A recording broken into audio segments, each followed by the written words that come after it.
This week on the Men at the Movies podcast, we break down the movie Cinderella Man. Crisis reveals character, and in James J. Braddock, we see a reflection of true fatherhood.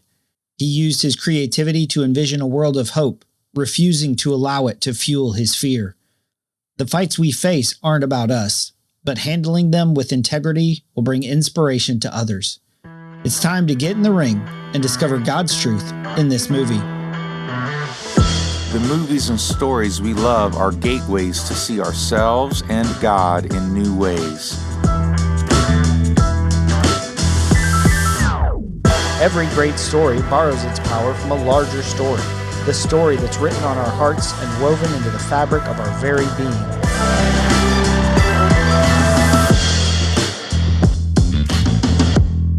Hello and welcome to the Men at the Movies podcast. My name is Paul McDonald. I forgot my name for a second.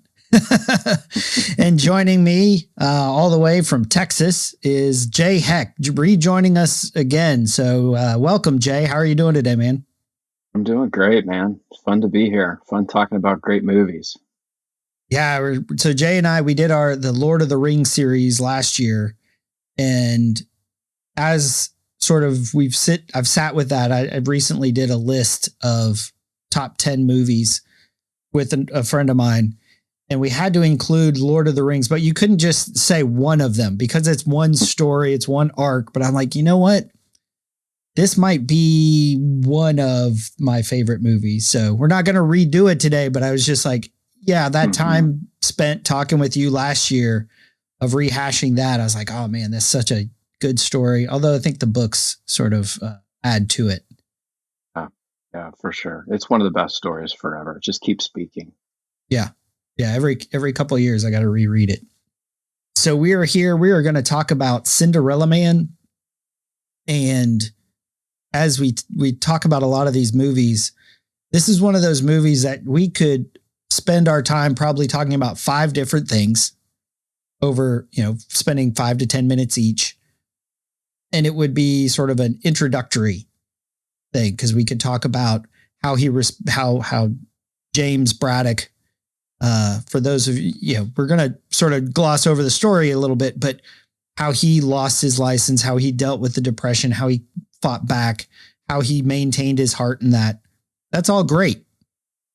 You can look at the relationship with his wife, with May, how they interacted, and what the phrase that you used in the email, Jay, was the glory of marital partnership, I think, because that is just 2 people fighting for their hearts and fighting for each other's hearts, and just a beautiful image of marriage. Mm. But what we landed on, and this being June and Father's Day, holiday is in this month.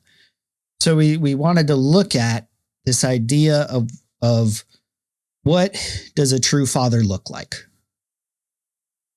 But I guess before we dive into that, I want to get into the question, Jay, of, we've gone back and forth several times and said, well, what movie do you want to do? What, you sent me this list of 3. And I was like, we haven't done any of them, so you get to pick. And so why did you pick specifically Cinderella Man? There are very few movies that touch me the way that this one does. And I think we'll probably talk about a few of the scenes, but it returns me to an era where people had, I believe, a higher level of base moral character. Granted, you've got people who are, in the mob and the mafia, and they're drinking and all, there are stories that actually celebrate that aspect of it. But during the Depression, which is when this took place, what you see, I've always been curious, what would happen to me if I went from riches to rags? What would that reveal about my character? And that's what we get to see in the story. The opening, I always am intrigued more by stories that have an element of truth to them. And the very beginning of this movie, there's just simply a black screen with this quote from what I assume is an editor or a sports writer, Damon Runyon. And he said, in all the history of the boxing game, you'll find no human interest story to compare with the life narrative of James J. Braddock. And really, he's talking about the life narrative of James J. Braddock. And, boxing tends to be the context of this, but that's not actually what this movie is about. It's a great boxing story where you get to see his rise, and you actually get a backstage view of what the boxing world kind of looks like. But this isn't a story about this. This is a story that celebrates when you put the right things first, put first things first, and then you end up getting blessed. To me, it reminds me of seek first the kingdom and his righteousness, and all these things will be added. And we have a story of a man who is a father in the way that I want to be a father, and he's a husband in the way that I want to be a father. And somehow he was able to maintain his dignity. He was able to maintain relatability with the people that he loved. He was honest. Like, the difficulties didn't destroy his character. It actually moved it to the surface to make him glorious. And so this is really a story about a man's glory becoming evident to all. And you just see it. The longer the story goes, the more you want to be like this man, and the more that he depicts what true hard-fighting, protective fatherhood is really like. So he brings me to tears when I see him doing things to take care of his family. It just tears me up. Yeah. Yeah, I think that's an interesting idea. What I wrote down as you were saying, that crises in this situation, crises reveal our character. And you see that, and it's very similar. Money or power is the same way, that if you give someone money, it just amplifies what they're able to do and amplifies who they are. Crisis does the same thing. How do they react? How do they respond when life isn't all, ponies and rainbows? And it's interesting because, as you mentioned, this is a pretty true story. Like, this movie, from the little bit of research that I did, pretty accurately reflects his life and what happened and how everything went down. Like, he actually fought these people. He actually, the hand brakes and the motor, the motor vehicle accident and stuff. Max Baer, who killed people. Yeah. And it's not like, when you watch Braveheart, about the only thing that's accurate is William Wallace really lived. After that, it's pretty much all story. This is pretty authentic. And for that time, like you said, of how would we react, where he goes, we see him in the very beginning of on the cusp of glory. He's the number one contender. His next fight is going to be for the championship, which he loses, breaking his hand in the process. And really, I think even without the depression, probably would have sent him on a negative spiral that the Great Depression just sort of escalated and amplified and sharpened the decline of, going from a house to this, I don't even know what you'd call it. It's a 2-bedroom. I mean, all the kids were sleeping in one bed, and just a curtain across the middle. Yeah. Lost room. Everything. Yeah. Yeah. And in the midst of that, we see a man who does maintain his integrity, maintain his love for his children. And again, this is early. This is 1933. Still, we're 4 years into the Great Depression, where he's now sold everything. They've sold everything they have. His kids are hungry. He's got past due bills. He goes out to get the milk, and there's no milk. So his wife, they have like a quarter of a jug left, and she fills it up with water. That's how skim milk was invented, I guess. Yeah. He's fighting for $50. He's like, I get $50, win or lose. And he's desperate for work, desperate for money, he's a desperate man. And what we tend to see and many times who I tend to be in those desperate times is I don't father my children well in those moments. I don't husband my wife well because I am looking to them to validate me, because the world is not. There's a scene later where the wives are talking of Joe, his agent, and the wife, and he's like, they feel like they've let us down, but it's the world who's let them down. And that's what you see in these opening scenes of the Depression, where he wakes up, he's trying to get work at the docks, and he's got a fight where he's working $50 and he got thousands 5 years ago. And so I'm going to tee up this first scene. They're in their little shack. It's not even an apartment, but it's, I don't know what you'd call it. It's basically in a cellar of a building, some sort of tenement. They're not quite in the tent city out there in Central Park, but they're close. And he's getting ready. He's up. He's talking to his wife. They're engaging in a very loving way. His daughter wakes up. So she gets breakfast, and it's like a piece of fried bologna or something. And it's a great show, don't tell moment. Both of the desperation where they are. Because, I mean, it's a thin slice of meat. It's a slice of bologna or whatever it is. And so Rosie looks up, and she's like, this wasn't enough. I'm still hungry. And that right there, the kids who look to you and say, that's not enough, I think is an experience that every father has. So I'm going to play the clip, and then Jay, I'll hear your response after that. Mama, I want some more. Oh, I'm sorry, sweetheart. We need to save some for the boys. Here you go. No, May, I dreamed last night that I was having dinner at the Ritz with Mickey Rooney and George Raft. Really? Yeah. I dreamed I had a steak. Thick, juicy steak. Like this, Rosie. Wow. And then I had a mountain of mashed potatoes. And I went back for ice cream 3 times. Oh. I'm stuffed. I'm absolutely full. I cannot eat another thing. Wanna give me a hand? Jim. Jimmy. Yeah, it still makes me tear up listening to it. I mean, the context is he's going to work at the shipyard all day long. Yeah. With no food in his stomach. And he gives his piece of bologna. And he's a big boy, too. Right. A boxer, right? Light heavyweight. Yeah. He's not going to eat again until he gets home. So just that sacrificial love, putting your children first and doing it joyfully.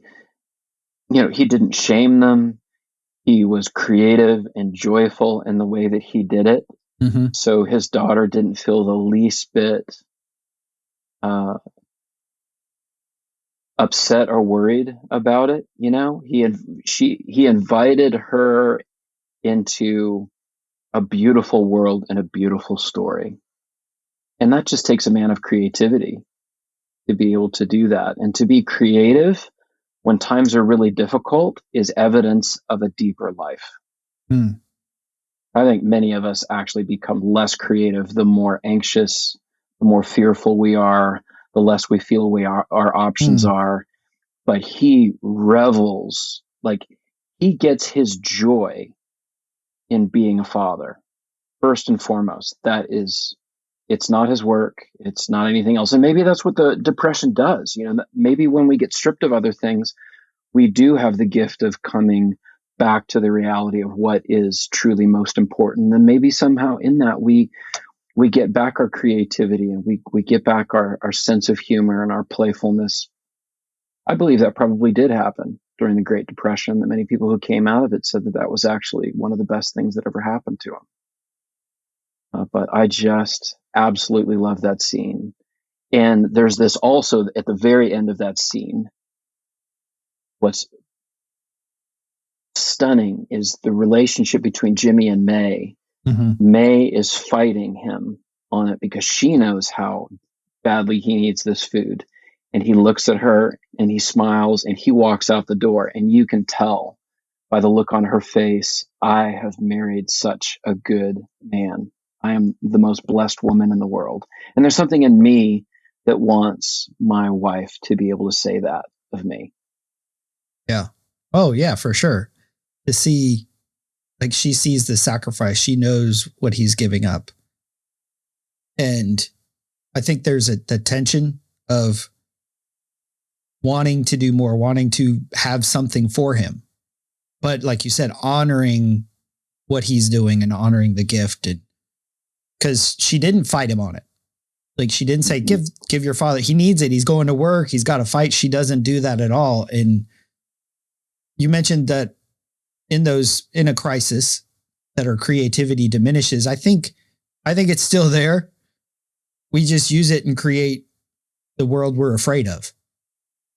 As May goes on through the movie, she actually creates this world of fear. You know, when he goes off to fight Max Baer, and she's like, I can't take it anymore. You're not going to fight him, because all she could imagine, her creativity was being used to fuel her fear. When Jimmy was using creativity to say, no, look, this is the world that we can still hope for. And yeah, we might have to play that clip, because I think that as our conversation goes, because she's talking about the fear and he's like, we have to think that we can do something. We have to think that we can make the world a better place. But so many times in those moments of stress and trauma, I'm just thinking of all the times that I screw up stuff around the house. I'm trying to connect a microwave to a vent through the roof, and it's on an interior wall. So it's not a really easy project. Mm-hmm. And I was up in the attic and I was like, I think it's here.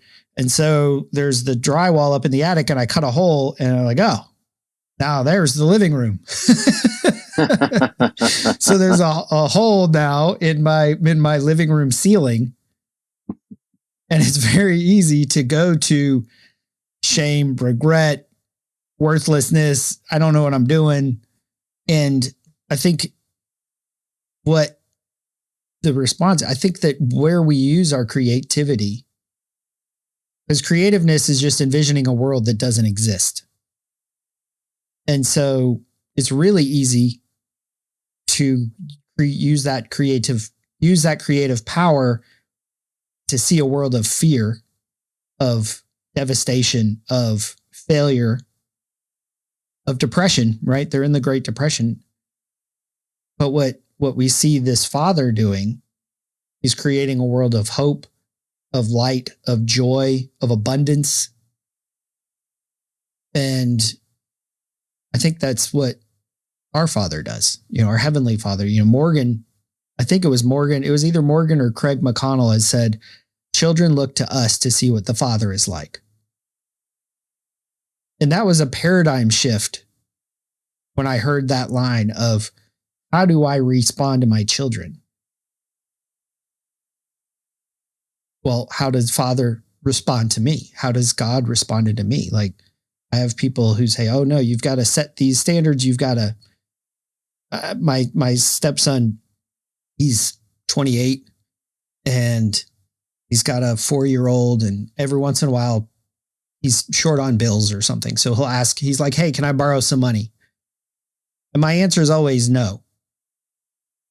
You're not going to borrow money. I'm either going to give it to you or I'm not, because I don't want that debt to get in the way of our relationship. Mm-hmm. Even if it doesn't. I was like, it's either a gift or I don't have it. And fortunately, we've been blessed enough that when he's had it, typically we've been able to at least give him half of it, or give him, do something to keep him afloat. And I've had people when he was broke and didn't have a place to go, so he stayed here for several months, and they're like, oh, he needs to pay rent. He needs to do this. You need to say you'll kick him out. And I'm like, I'm never going to threaten kicking him out, because that's never been a threat God's held over my head. He's never threatened to kick me out. That's not the God in the Bible doesn't, he's, out there in the ditches asking people to come to the feast. I think Jimmy here is a reflection of the Father's love for us so that we can pass that on. We were talking is like, we're both fathers. Your youngest just graduated high school. Yeah. And there's never a time when you're not father to them. What that looks like changes. You're not holding their hand as they cross the street. First day that they drive off is terrifying. But we're still always fathers. And just like we're always sons to the Father to help us through that. And that's, I think, a picture of what we see in that scene. Love it. And one of the other things about this movie that I love is it celebrates the traditional roles that are just so maligned and cursed today. You see May doing the dishes. He walks in the door after a day of work. She jumps up. She makes him dinner. She picks up the dishes and washes them. She keeps the house. And it's glorious to watch. It's like the two of them are dancing with one another. And he works his heart out and he comes in and that's his role. And she, out of love and out of respect, that's what she does. And all of their kids see this brilliant partnership between the two of them. And, the feminist movement, I'm sorry, it's just destroyed that. It's destroyed what we get to see. May is a beautiful and glorious woman, and she serves in a way that many women would hate to recognize or acknowledge, but she does it because she's so well loved and protected, and she is so showered with dignity from him, right? So, right. Those traditional roles, if you do them, if you study them, if you practice them, they create a better home environment than any other, where people are fighting in a power struggle. And you see the kids happy. They're joyful. They're secure. Even in the midst of that little shack they seem to be living in, they're happy.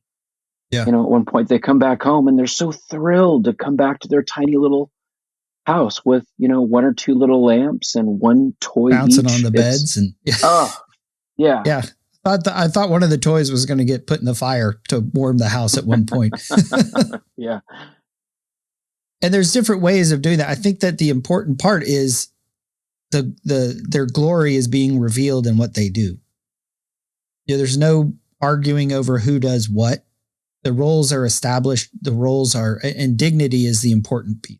I think so many people look at it as, oh, I am less than because I stay at home, or I am more because I'm out there working. And what are you doing? And it's interesting that you bring that up because in our marriage, my wife has the full-time job. She's the one leading, because that's what her glory is. She is a fantastic dynamic leader in the nursing profession. And so for me, I have inconsistent paychecks, as we say. And, I do the podcast and I take care of the kids and I do that. And we recently had some financial stuff come up. And the answer is, well, Paul, you need to go to work. It's like, is that really what's best for our family? Because like you said, they're happy, they're cared for. And we're not, we're not about to go out and live in the tenements or anything. We're living fine, but maybe we just, tighten the belt a little bit. But the typical response is, well, you've got to go out and make some money. Where are you contributing? Like, well, the contribution may not be financial paycheck. It could be a peace of mind when you get home. It could be taken care of. And what you see is both sides, both partners are taking care of the others to do what their hearts are meant to do. And that, like you mentioned, that's a beautiful image of the marital partnership of revealing each other's glories. And we're going to come back to that because I really want to talk about May when she sort of listens to her fear, but also really dig into how Jimmy responded. Because I think that the way that he responded was honoring and as we'll talk about, being a man of integrity. And he was a reflection of that. But I want to go to our next scene because one of his sons, because they're hungry, right? They don't have anything to eat. So Jimmy comes home and one of the sons has stolen a sausage from the butcher.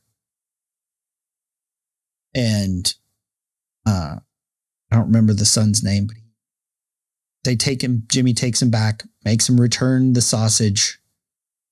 And then as they're walking out of the butcher shop, we see what actually is going on. It wasn't even necessarily that they were hungry. The son was scared of something much more important, obviously, than just a sausage. Marty Johnson had to go away to Delaware to live with his uncle. Why? His parents didn't have enough money for them to eat.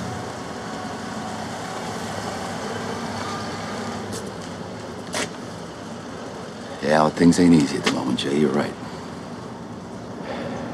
There's a lot of people worse off than what we are. And just because things ain't easy, that don't give you the excuse to take what's not yours, does it? That's stealing, right? We don't steal. No matter what happens, we don't steal. Not ever. You got me?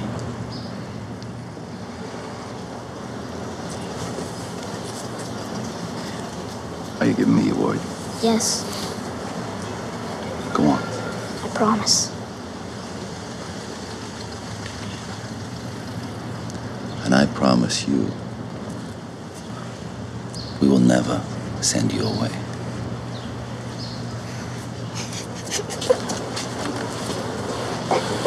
It's okay, kid.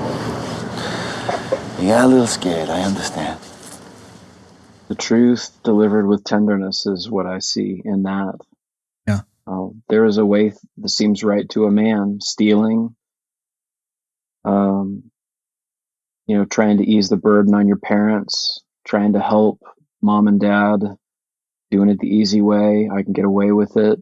Yet in the end, it leads to death. Like that dad, loving father, intervened. It's like, if you do this once, you're going to cultivate a lifestyle which is going to destroy your heart in the future. And that's just good fathering right there. It's just plain good truth. And he doesn't yell at him. He doesn't beat him. You know what I mean? There's so many different Right. ways that you could handle that. But he's going for the heart. The good dad is going beyond the behavior. He's looking deeper than the behavior. And he's wondering what's really going on at the deeper level. And that's what he was able to see. He didn't let his anger get in the way. He didn't let his shame, as he hands it back to the butcher. It's like, many of us as dads feel like our children are a reflection of us. And if our children don't behave properly, then we feel personally defensive. Right. And our children are these extensions that we must control instead of these beautiful young minds and hearts that need to be shaped. And he recognizes that even though that's a 7 or 8 year old boy, he's actually raising a man. That's just a very, very young man in training. And that moment is actually gold because given the context of it, with his son's heart handled well, that son will never forget the truth or the tenderness in that lesson. It's a beautiful expression of the Father's forgiveness of us and going after the heart. Why do I get angry when things don't go wrong? I'm talking about me personally. Yeah. Well, God's like, let's talk about your anger. What are you afraid of? Because anger is a secondary emotion based on fear. Well, his stealing is it's a behavior that comes out of his fear of being away from his dad. Why? Because he loves his mom and his dad. That's his place of safety. It's his haven to be there. And that's what home is meant to be. Like, I get it. I can look back over my story. I can see things that I've done, stupid things that I knew were compromises, but it was because I was afraid of the consequences. And I felt like life was up to me. That's an orphan, right? So Right. the child went from being a son to acting as an orphan, and then the father catches him and pulls him, exposes the orphan thinking, and brings him back home as the beloved son. You're forgiven, you're loved. By the way, this action, this behavior is beneath you. This is who you are. You are my son. I'll never leave you or forsake you. I mean, there's just so much scripture buried in that little dialogue between the two of them. And what is beautiful is that the son gets to break down. Yeah. Son gets to break down and be embraced by his loving father. And then the father says, I understand. You just got a little scared. That's it. And yeah, there was a situation with some friends, and I sort of got a little frustrated with them last week and was talking with my wife about it. And she's like, I've noticed you have this tendency to sort of lash out at people when you feel sort of insecure and uncertain. And I was just like, ow. yeah. But at the same time, I'm like, oh, that's what's happening. Of I'm uncertain because I'm doing these things. I don't know where it's going to lead. I don't know 100% if I'm doing if it's the right move. And that uncertainty and that insecurity leads to, again, that, like she said, lashing out. And I think as fathers, I know I've done it. When my kids do something, it's not really their behavior I'm responding to. It's my fear of what other people will think of me as a father based on their behavior. But he allows the son the space to say, I don't. It wasn't because he was hungry that he stole. It's because he was scared that he was going to be sent away. And so instead of, like, so many times I, as a father, have sort of verbally beaten my kids over the head with, that's not how we're supposed to act. That's not how we're supposed to act. That's not what you're supposed to do. That's just wrong.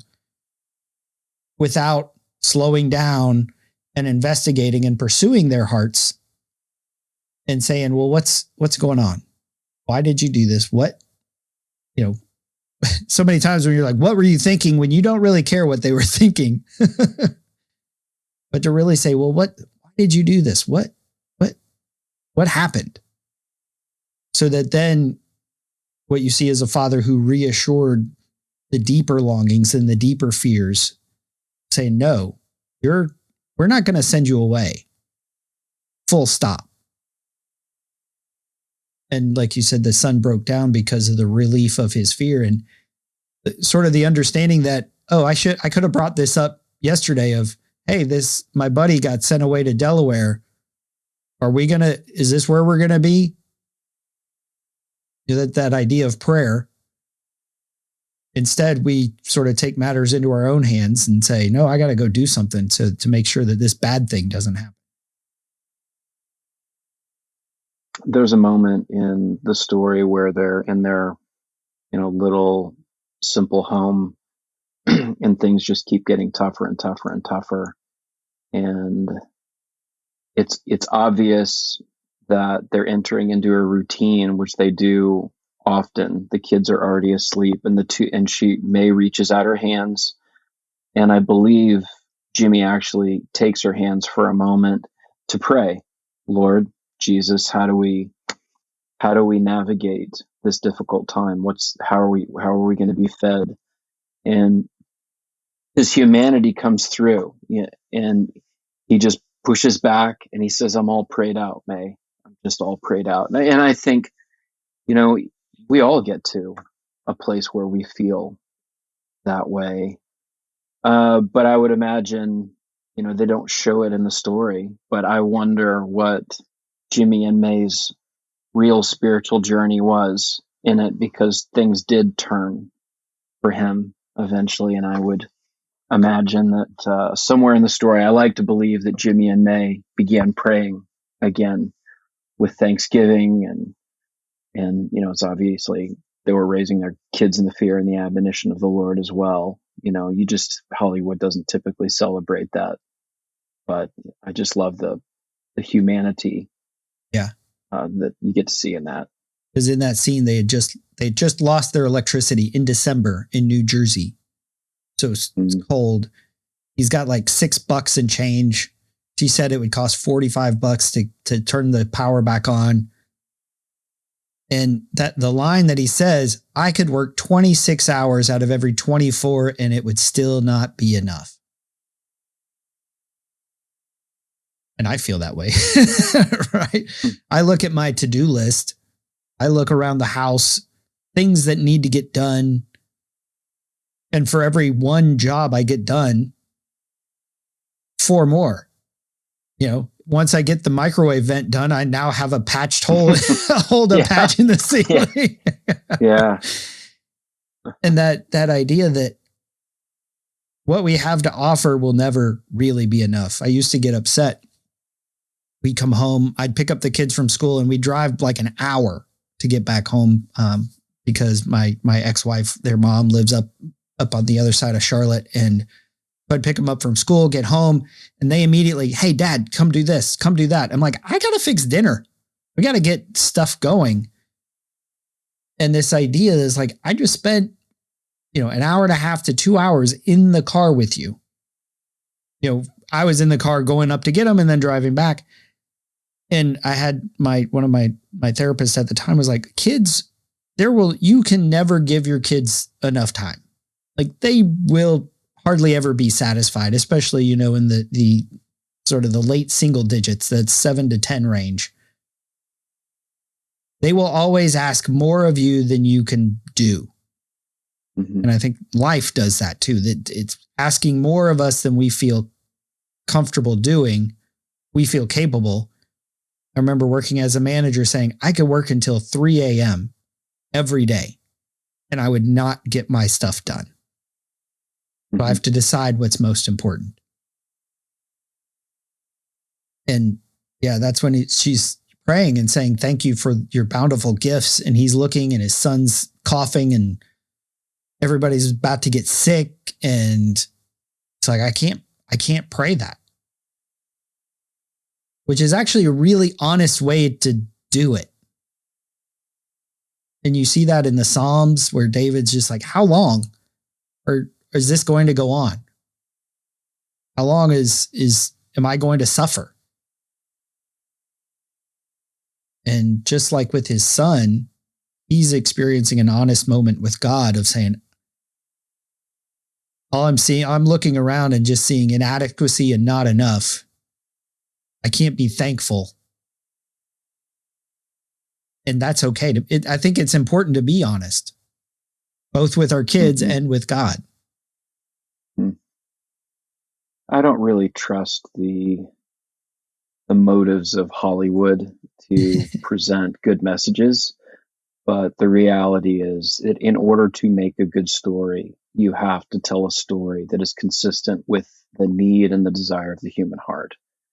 And that's why Hollywood comes up with great stories like Cinderella Man. And it wouldn't surprise me if actually somehow the writers in Cinderella Man were just trying to put on display, here's a man and it was just, here's a couple in difficult times and it was just culturally normal for them to be praying people. It was a more religious society at the time.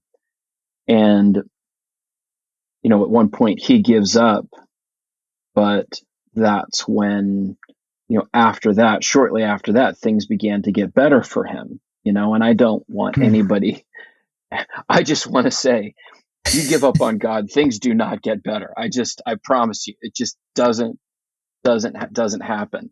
And somebody who has no background with God might watch that movie and say, oh, well, look at the timing of this. He gave up on God and then he just rolled his sleeves up and he tried even harder. I actually don't think that that's at all what the story communicated. Every man just gets worn out at times. And that's why it's great that but May didn't.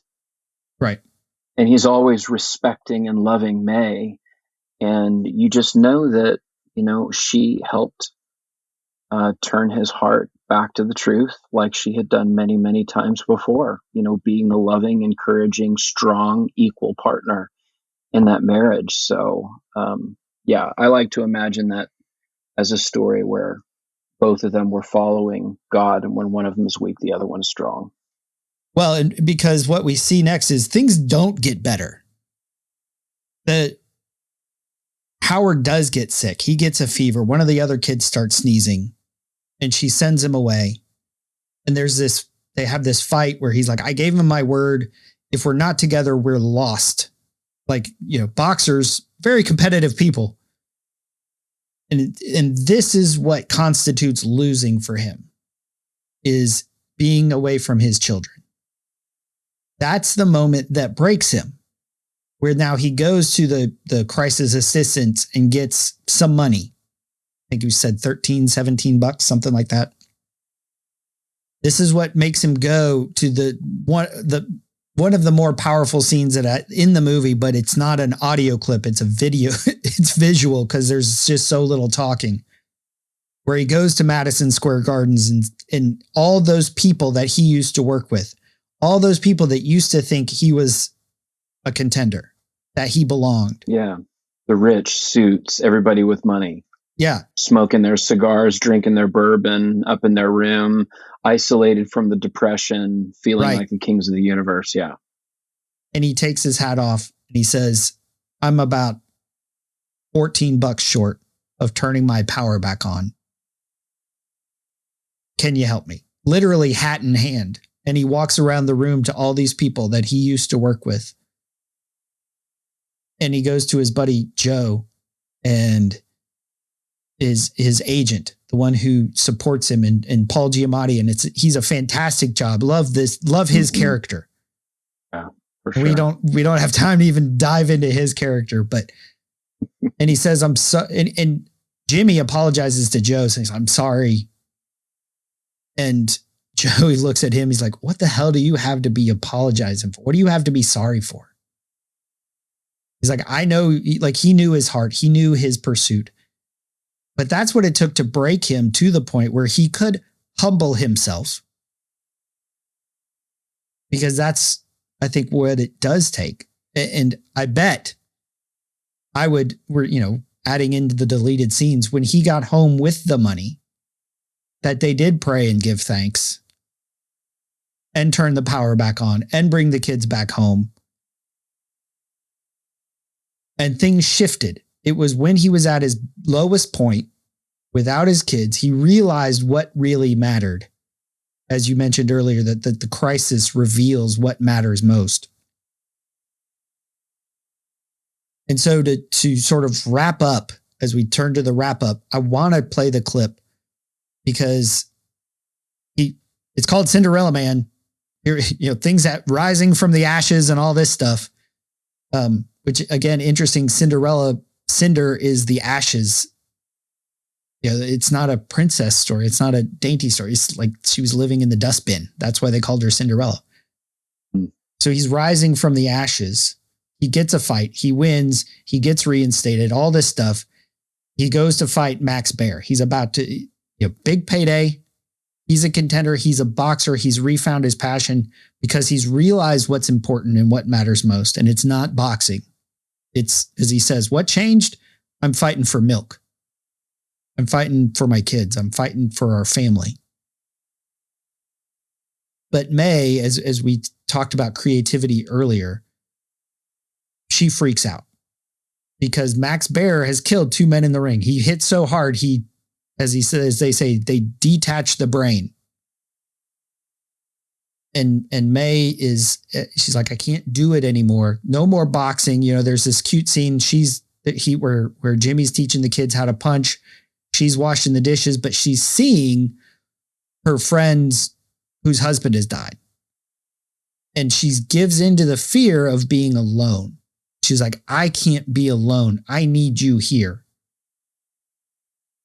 And she snaps at the kids, and this is what kind of then their interaction is. She gives life to, as her creativity gives life to her fear. No boxing in the house. No boxing out of the house. All right? No boxing, period. You're going to stay in school, and then you're going to go to college, and you're going to have professions, because you're not going to have your skull smashed in, too. Do you understand me? Is that clear?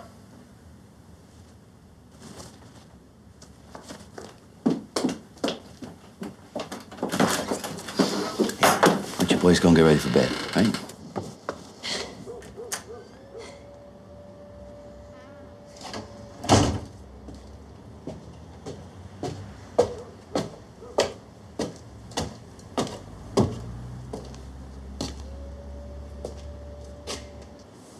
I used to pray for you to get hurt just enough so you couldn't fight anymore.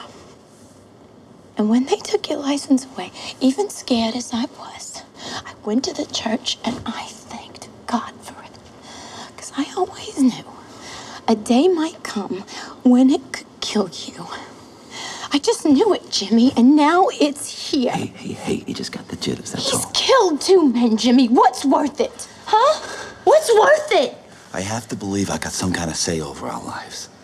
Okay? You know, that if things are bad, that we can change them. We can make things better for our family. But I need you to be safe. Nothing's so safe anymore, mate. much. And without that, Jimmy, I need nothing's you to safe be at all. safe. All right. I have stood by for all of it. Until now. Not for this, Jimmy. I just can't. So, you train all you want. Make a show of it for yourself, for the papers. But you find a way out of that fight. Break your hand again if you have to. And it's important, I think, in those relationships, you do have to share your fears. Like, she had it bottled up for years.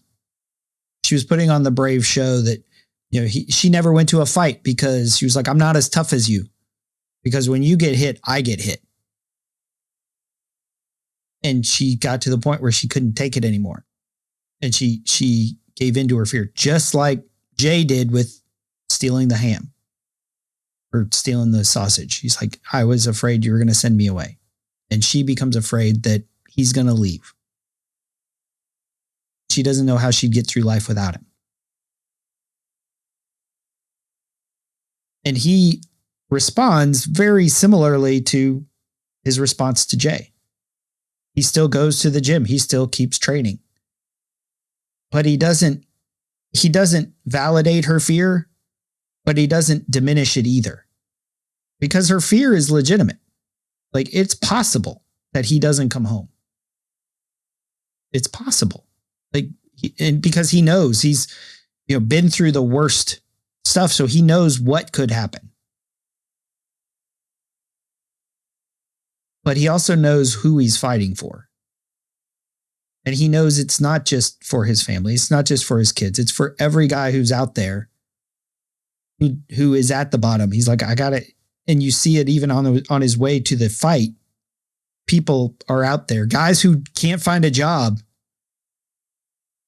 They're cheering him on. They're going, come on, Jimmy, come on, Bulldog, all his nicknames and stuff. And because the fight wasn't about him, it was giving hope to guys who have no hope, to people who have no hope.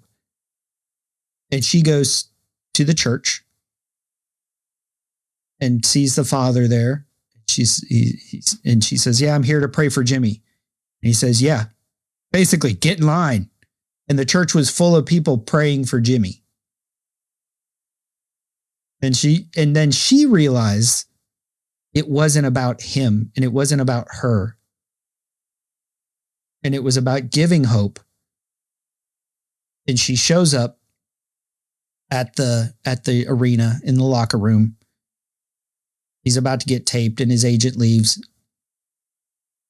And as she comes full circle, she doesn't say she's not afraid. But she remembers who he is and she remembers who she is. Maybe I understand some. about having a fight. So you just remember who you are. You're the bulldog of Bergen and the pride of New Jersey. You're everybody's hope. And you're your kid's hero. And you are the champion of my heart, James J. Braddock. It sincerely chokes me up. I mean, just hearing it. I have to say that the acting in this movie is unbelievable. Renee Zellweger is absolutely stunning. I have never really thought of her as a great actress or even beautiful, but playing the woman that she plays, she is magnificent. And Russell Crowe is phenomenal. Yes, Paul Giamatti is absolutely awesome.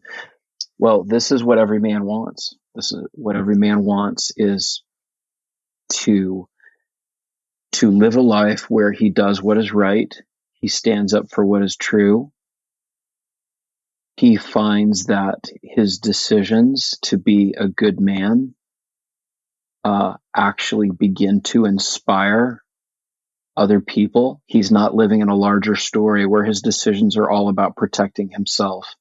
And Jimmy simply did the right thing. There were always options before him throughout the course of this story, whether to take the easy road or to take the difficult road, whether to choose a small story or a larger story, whether to be selfish or to live for others. And I mean, what we see is, an entire nation is inspired, especially after a press conference where people were asking, what's your story? And once people understood that he had gone through the same things they had, well, yes, that's what makes the greatest stories. You know, that's why we love The Lord of the Rings. We love to know that it's possible to come from the worst situations and for those situations to be redeemed and for us to actually become better, stronger in the end. And what could mean more than that redemptive acknowledgement coming from our wives? Because nobody knows us like they do. Nobody has the right to criticize us in the way that they do, because you can hide your weakness in your hypocrisy from a lot of people, but you cannot hide it from your spouse. And so it literally is the absolute ultimate compliment for her to come in and to speak that truth over him. This is not a Valentine's card from our wife that says, so glad that I married you. This is under the worst of circumstances where she shows her true colors as well. You know, in all the journey that he had, she's equally courageous. Mm-hmm. She's a very, very strong woman, which I love, because Paul Giamatti, you know, his manager, is afraid of her. He doesn't, right. he doesn't ever want to come around her. He does, because she gives him a piece of her mind, you know? And, so strength, bestowing strength. And I know we often talk about how, you know, especially kind of in the line of ministry that I'm familiar with, Wild at Heart and John Eldridge, that masculinity bestows masculinity. She may not be bestowing masculinity, although Paul Giamatti just moments before was reminding him, like, hey, who beat that John Henry Lewis guy? Oh, yeah, that was me. You know, they go through this little ritual. I think that's the masculinity bestowing masculinity, but she is acknowledging his strength and his impact on her heart. And what could fuel a man for that fight better than that? I tell my dog to be quiet. Oh God, it's so beautiful. And she finished on the ones that mattered most. Because as a father, there's like, if you're a hero to your children and a champion to your wife's heart, yeah, I can do whatever, right? You are the richest of men. Yeah. In Proverbs 20, it says, the righteous who walks in integrity, blessed are his children after him. So there really interesting thing. So Jimmy's friend that dies, Mike Wilson, is his wife's name is Sarah. And Sarah in the movie is actually played by one of James Braddock's great grandchildren or great grandchildren, one of his descendants. Really? Wow. So you see that like in his story, she gets to be a part of it, and she gets to be blessed by the retelling of her great granddad's battle and fight and story. And she becomes blessed because of his integrity throughout. And it's interesting that the contrast, because his fight earlier where he's like, I can't pray that. And she stands with him through that. Even through the moments where she sent the kids off. And then the reverse of that, where she reveals her insecurity, her fear, her crisis moment in that, like she reveals what her fight is. Her fight is fear. His fight is keeping the kids together.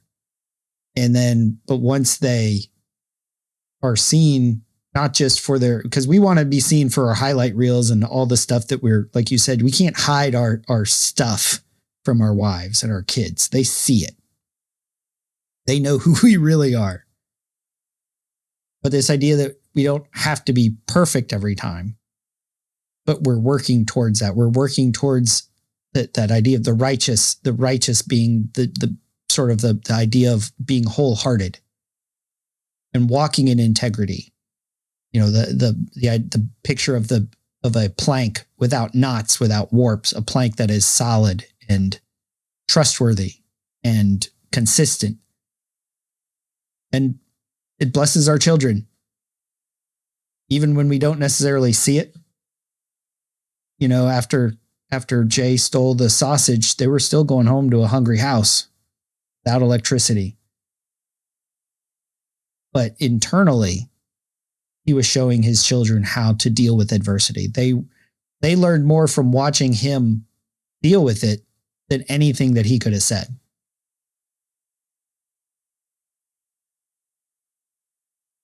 Yeah, he never quit playing with his kids. He never quit playing with his kids. He never quit loving his wife. He never quit being an honest man. He never quit putting in a hard day's work. And that pursuit, it paid off. And I think that's the promise of Scripture. That's the promise that God gives to us, is do not sacrifice your integrity. Keep your eyes on me, and you will be delivered from this situation. Not only that, but when you come through the trial, you will actually be tested. All of it.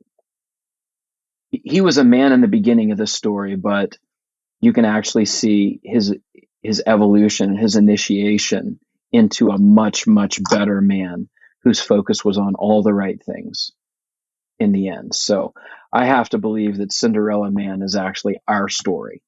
This is what every man is invited into, which is why it's so amazing. I think a lot of guys didn't see this movie because of the name. I heard Cinderella Man as a story, and I didn't go see it in the theater.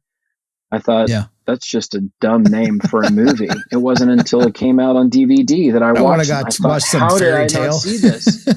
Yeah. But it truly is one of the best movies. And my son and I watched it the other night. He's like, Dad, you're right. He's 18, 19.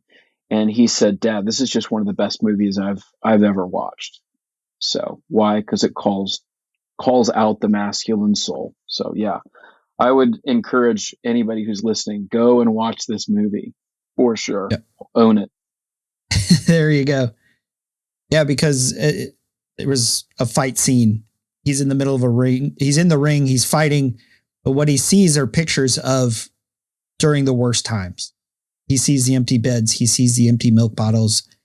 He sees, days working on the docks. And when you've sort of experienced your death, when you've experienced the worst moments, he's a different fighter. He's light on his feet. He becomes, like you said, he changes into a different man, that they can see that he approaches it. This isn't the most important thing.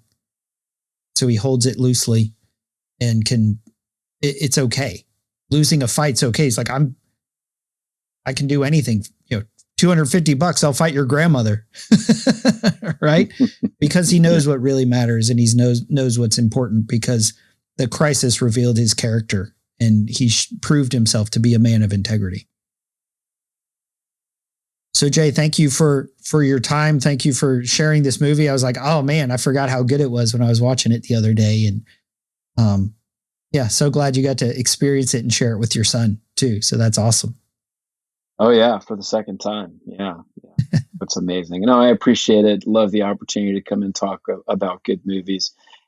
They just don't seem to make many good movies like this anymore. When I watched Top Gun, like last week with my family, I got emotional because it was actually a good, simple movie that follows the storyline that our hearts crave, So, what good it does for the human heart to see a good redemptive story like this. Yeah, I loved the conversation, loved the movie, and I appreciate the opportunity to talk about it. This has been Paul McDonald and Jay Heck talking about Cinderella Man. Go watch it and enjoy your Father's Day, and happy Father's Day to you, Jay. Thank you. You too. And I hope you join us next time here on the Men at the Movies podcast. Something inside has been awakened. I can no longer be who I was before. But if I am no longer who I was, who am I to be?